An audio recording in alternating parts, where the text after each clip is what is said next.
Le Bitcoin réalise une jambe baissière supplémentaire, les investisseurs en ont marre, ils en ont même ras-le-bol, on a des altcoins qui prennent -9, -11% sur la journée, une fois de plus notre portefeuille est dans le rouge, mais est-ce que le Bitcoin va suivre totalement le scénario que nous avons vu ensemble il y a 2 jours maintenant? Quelles sont les zones que le Bitcoin pourrait aller chercher sur cette jambe baissière, mais aussi quelles indications avons-nous pour nous assurer qu'on risque pas de partir plus bas? Eh bien reste jusqu'au bout de cette émission parce que c'est ce qu'on va aller voir ensemble dans cette émission. Par la même occasion, on va analyser le Bitcoin en daily, les BTC1 futurs CME, le dollar ainsi que Ethereum. Alors si le menu te plaît, reste bien jusqu'au bout de l'émission parce que c'est ce qu'on va aller voir tout de suite. Even when you feel low, you can still go. Even when you feel slow, you can still go. Even when there's no hope, you can still go. I never answer to no, man, I still go. Go, go, go, go, go, go, go, go, go, go, go, go, yo, go, go, go. Hello à toute la team Logique, ravi de vous retrouver dans cette nouvelle analyse du marché crypto-monnaie. On est aujourd'hui le jeudi 30 juin 2022 et il est 15h03 à l'heure à laquelle je tourne cette émission. Alors comme tu l'as vu en introduction, on a le Bitcoin qui vient réaliser ici une deuxième jambe baissière, une jambe baissière supplémentaire qui en plus de ça vient totalement punir les altcoins. Alors on en a parlé ensemble dans la vidéo d'il y a 2 jours, je t'ai exposé un scénario qui est en train de se dérouler parfaitement, il est directement en train d'être suivi à la lettre. On va voir ensemble du coup aujourd'hui quel était ce scénario et surtout quelles indications nous confirment que nous sommes ici en train de réaliser ce scénario. On est ici du coup sur le Bitcoin en daily, comme tu le vois, on est en train ici depuis 4 jours d'assister à une jambe baissière supplémentaire, mais pour l'instant il n'y a absolument pas à s'affoler. On voit qu'on a un volume qui reste totalement très faible, il n'y a pas ici une réelle présence de la part des vendeurs avec des gros volumes ici, comme des volumes de capitulation comme on a pu l'avoir dans les journées passées. Donc évidemment c'est un premier bon signal. On est ici dans un gros niveau de support aussi entre les 19 951 et les 18 906 $. On vient de quitter les 20 000 $. Et ça, vous le savez évidemment maintenant, lorsqu'on vient ici quitter des zones pivots comme les 20K, donc on avait réussi à les regagner et finalement on est revenu le perdre, et bien c'est ici immédiatement le coup de massue pour les investisseurs et c'est donc ici un mouvement de panique qu'on est en train de chercher à réaliser. Et tu le sais maintenant, quand on a un mouvement de panique qui est en train d'être réalisé, ça veut surtout dire qu'on a de très belles opportunités pour nous, investisseurs opportunistes. Évidemment, on investit dans la panique, on investit lorsque tout le monde ici pense que c'est la fin. Tu le sais, évidemment, je ne suis pas là à te dire d'investir pour rien. On va voir ensemble toutes les indications que nous avons sur les graphiques. Donc, on a ici directement le ratio long short qui nous montre une fois de plus qu'on était passé dans la zone de survente. On est actuellement en train de repasser à l'intérieur. C'est une chose qui se fait fréquemment lorsqu'on était dans la zone de survente. On a souvent la nécessité ici de venir réaliser un W, surtout avec une divergence ici en termes de momentum par rapport au bottom qu'on vient de suivre. Donc généralement on vient faire un bottom plus bas, on comble la mèche même pourquoi pas et après on vient partir à la hausse. Donc ça montre que sur le cours on a un bottom qui est fait plus bas, tandis que sur le ratio long short on a un bottom qui là est plus haut, donc on a une belle divergence haussière. En plus de ça, tu le sais maintenant, ce que je t'explique très souvent, c'est que lorsqu'on est ici dans les bas-fonds, qu'on sort d'un mouvement ici excessivement baissier, puisque là on est venu réaliser ici un mouvement excessivement baissier, donc on a créé le déséquilibre baissier, il nous faut donc maintenant une consolidation ou alors un rebond pour faire en sorte que les vendeurs puissent récupérer de la force. Parce que comme tu le vois sur le Bitcoin, on corrige ici depuis très longtemps. Donc les vendeurs sont en train de s'essouffler. Et comme tu le vois dans le passé, on crée ici le déséquilibre baissier.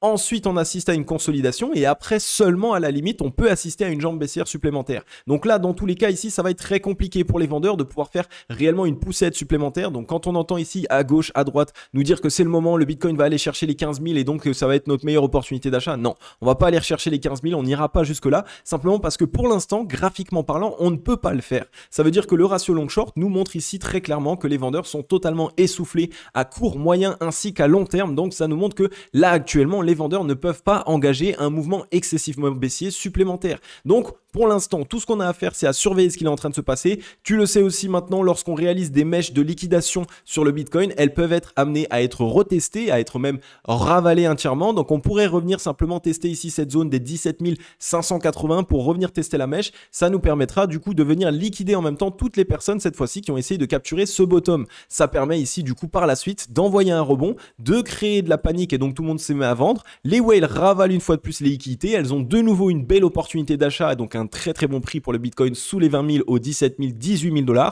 Et donc à ce moment-là, on renvoie le prix. Et évidemment, ça permet de duper tout le monde. Et à ce moment-là, tout le monde dit que le Bitcoin c'est nul et du coup qu'il ne faut pas investir à l'intérieur. Et donc à ce moment-là, ce sera notre meilleur moment d'achat pour pour nous. On voit qu'en plus de ça, sur le MACD, on a un très bon signal qui vient d'être fait sous les radars. On est venu cross la zone de neutralité. Je t'en ai déjà parlé lorsqu'on vient casser la zone de neutralité, surtout en daily, donc une grosse unité de temps. Ça nous montre ici que le momentum, pour l'instant, est en train d'être retesté pour les acheteurs. Donc on revient ici d'un mouvement excessivement baissier, on repart à la hausse, on revient tester la zone de neutralité et il arrive très souvent, comme tu le vois en partant d'ici, qu'on revienne tester mais qu'on n'arrive pas à repasser au-dessus. Donc à ce moment-là, on se fait rejeter et on renvoie un mouvement encore excessivement baissier. Mais là, on a réussi à passer au-dessus. Donc ça montre que les acheteurs sont en train actuellement d'essayer de récupérer le momentum, donc de récupérer la force. Là, ce qui se passe, c'est qu'on est en train de revenir tester la zone de neutralité qu'on vient de casser. Si on arrive à la tester et à rester dessus, à bien la tenir en tant que support, ça montre que les acheteurs sont en train de garder et de détenir le momentum et donc qui peuvent relancer un mouvement haussier. Et donc là, généralement, tu vois ici une belle divergence haussière qui se met en place juste sous la zone de neutralité. Ici, on a un point bas qui vient plus bas,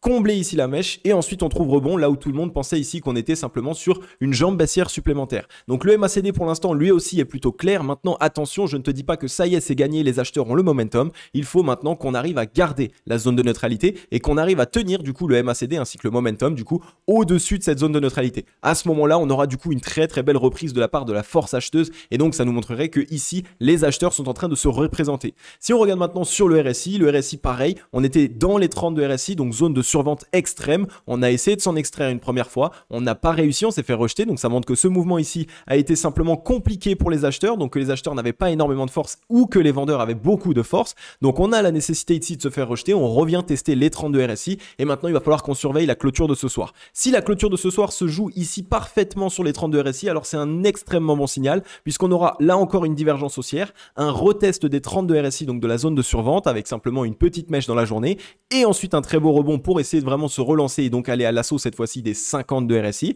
Par contre, si tu vois qu'on s'enfonce légèrement un petit peu plus dans les 50, ce n'est pas un mauvais signal non plus. Tout simplement, ça va nous montrer ici que demain, on risque de pousser encore plus fortement à la baisse. Il faudra qu'on surveille après évidemment la mèche et voir la clôture daily. Mais si on est simplement en dessous, mais qu'on arrive à tenir du coup un point bas plus haut que le précédent qui était ici au 19,85, donc autant te dire que ça va être très compliqué pour que les vendeurs puissent pousser encore une fois le RSI à cette zone, voire même plus bas. Et donc à ce moment-là, du coup, si on arrive ici à tenir un bottom au-dessus de ce précédent, on peut ici de toute façon noter une belle divergence qui se mettra en place puisqu'on a de grandes chances ici d'avoir une clôture qui risque d'être faite plus bas que les précédentes clôtures qui étaient ici au 18 349 $.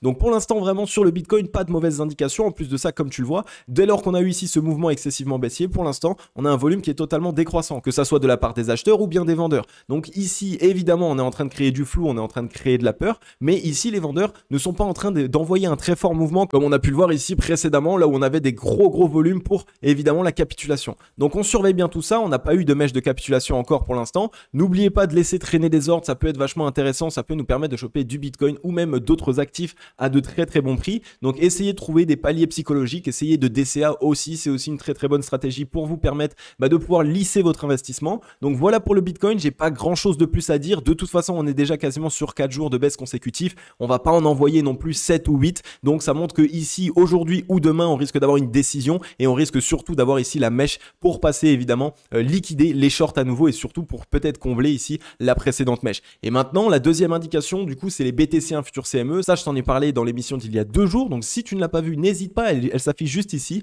Elle est un petit peu plus complète. J'ai vraiment parlé du Bitcoin et je t'ai expliqué la raison pour laquelle, donc il y a 2 jours, la raison pour laquelle est-ce qu'on pourrait avoir un mouvement baissier comme on est en train de le faire actuellement. Donc tu t'en rappelles évidemment, je t'en ai parlé il y a 2 jours de ce gap CME qu'on est en train actuellement de tester. Donc comme tu le vois sur la journée d'aujourd'hui, on a mis une mèche à l'intérieur. Donc ce serait presque anormal, j'ai envie de dire, de ne pas venir le combler puisque pour le combler entièrement, il faudrait ici simplement repasser aux 18 655 $, puisque regarde le gap ici, directement, je vais te le zoomer comme ça tu peux voir, on a directement ici ce gap qui est ici et qui n'a jamais été retesté, donc ici entre les 19 120 et actuellement les 18 690 $.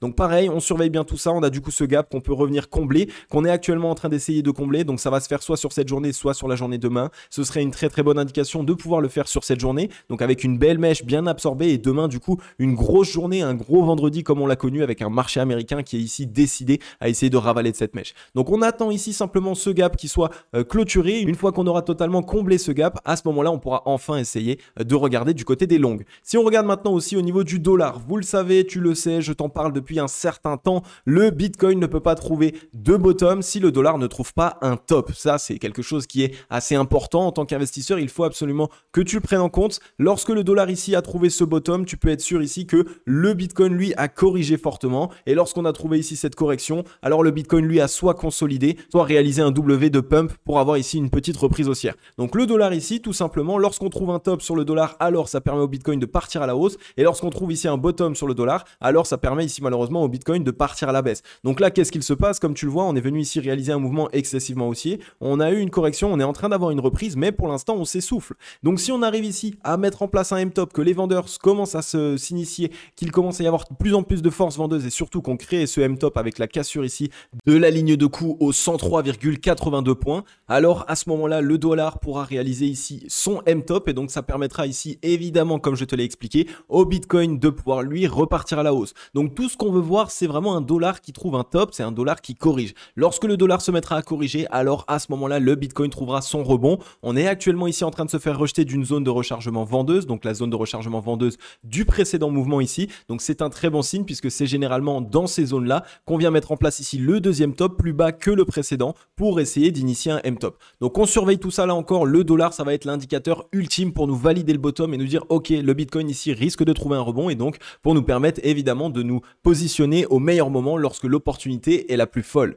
Ensuite, on passe sur le dernier actif, Ethereum. On en a parlé aussi dans la vidéo d'il y a 2 jours. Ethereum, pareil, ici, connaît ici une certaine jambe baissière. Dans tous les cas, il est totalement Bitcoin dépendant. Donc là encore, on voit qu'on a un volume qui a été plutôt croissant sur Ether. Donc attention maintenant à Ether qui pourrait repasser sous les 1000 $ une fois de plus. Là, pareil, je vous en ai parlé. Si le Bitcoin vient recombler sa mèche, alors Ether risque à minima de revenir combler sa mèche, voire à la limite ici de mettre en place une mèche supplémentaire. Donc n'hésitez pas à laisser traîner des ordres. Choper ici du Ether sous les 1000 $, aux 800, 700 $, mettez des petits ordres, hein, peut-être avec des paliers tout simplement. Mais si vous avez toujours voulu investir dans Ethereum et que vous avez toujours voulu investir surtout quand c'était vert, donc quand il était aux 3000, 3500 $, alors ici, un Ether sous les 1000 $, c'est vraiment du pain béni. Une fois de plus, il n'y a aucun conseil en investissement, mais tout ce que je vous dis là, c'est que sur Ether, c'est la même chose que sur le Bitcoin. On est ici avec des indicateurs de momentum qui sont totalement essoufflés. Les vendeurs n'ont plus de force. Les vendeurs ici sont à bout de souffle. On a des corrections depuis plus de 6 mois maintenant sans avoir eu un réel rebond. Donc sans avoir eu vraiment la possibilité pour les vendeurs de récupérer de la force. Donc évidemment, on est donc ici avec les probabilités de notre côté. On a plus de chances d'être proche du bottom que d'être sur un top. En plus de ça, Ether est actuellement en train de revenir tester les 32 RSI. Je vous l'ai partagé sur Twitter. Le fait de revenir tester les 32 RSI ici avec du coup cette belle divergence haussière, avec du coup un bottom qui serait plus bas ici, mais un rebond puisqu'on aurait une belle divergence haussière. À ce moment-là, ça permettrait ici à Ether de connaître un rebond, mais pas n'importe quel rebond. C'est le type de rebond qui sont vraiment furtifs lorsqu'on a des W de ce type-là. Donc ça permet simplement ici en fait aux vendeurs de ne plus avoir de force. Donc les vendeurs sont totalement essoufflés. Les acheteurs en même temps récupèrent un rebond sur une zone qui est pivot. On crée ici simplement la divergence avec un point bas plus bas et ensuite on met en place un W. Donc ici l'objectif ce serait quasiment retour aux 2000 $ pour tester la demande. Donc une fois de plus, aucun conseil en investissement, mais Ether est dans une très belle disposition. Comme le Bitcoin, il est simplement ici sur un retest de la zone de neutralité. On a cassé la zone de neutralité sur le MACD. Donc on risque de revenir la tester, mais si on la tient et qu'on a bien un rebond, alors Ethereum risque de connaître un rebond assez furtif puisque le momentum se dirige à nouveau pour les acheteurs.